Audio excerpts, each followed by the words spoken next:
We had the Johnny Depp Amber Heard trial live reaction here. To me, it represents the end of hashtag believe all women, hashtag me too.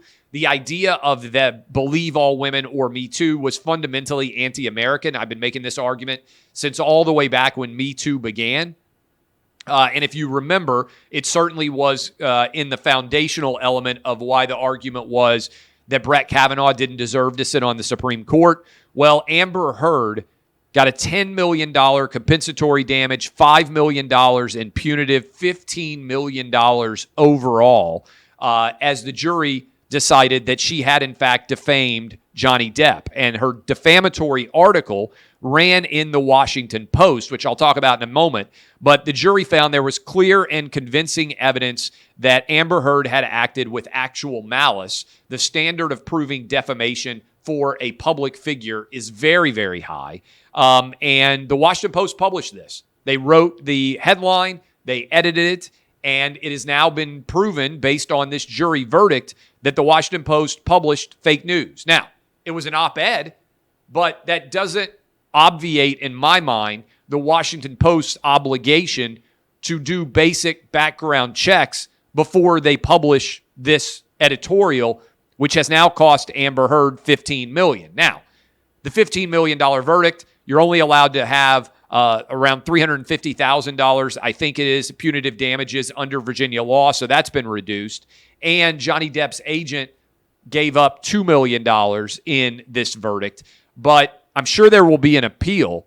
But in the meantime, Amber Heard now owes Johnny Depp more money in liabilities here in the court than she is actually worth.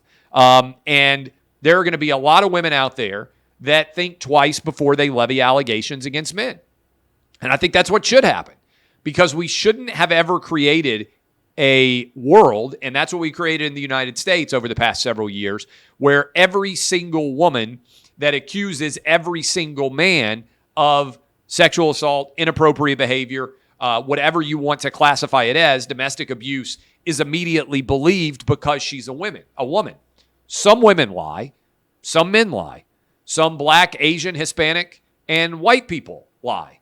Some gay men lie. Some straight women lie. What your identity is should not determine whether or not you are believed across the board. And that goes for any race, any ethnicity, any gender, any socioeconomic status.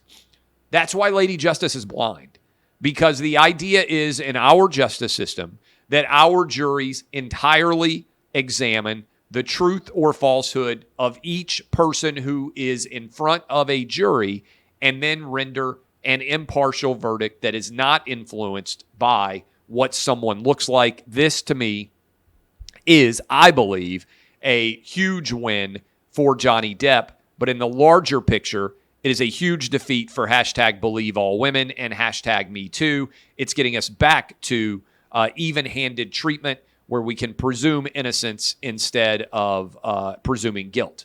Because certainly there have been a lot of people out there that have been presumed guilty that have been found to be not culpable for the allegations. Duke LaCrosse. Remember the Rolling Stone UVA rape article. Certainly what happened in Ferguson. The situations that continue to build of people being accused of wrongdoing that as the facts come out, you are able to determine they actually weren't acting in a wrong fashion at all.